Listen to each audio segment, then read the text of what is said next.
Моят въпрос към Краси е как работят клиниките и имат ли установени протоколи за основните процедури?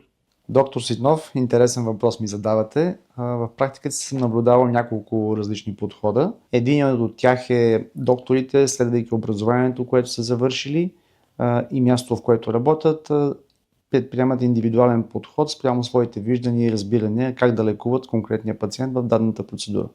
Другия подход който съм виждал, е собствениците на клиники сами разписват тези протоколи, свеждат ги до знанието на докторите и очакват докторите да ги следват. Третият подход, който също така се наблюдава, е собствениците на клиники и менеджери.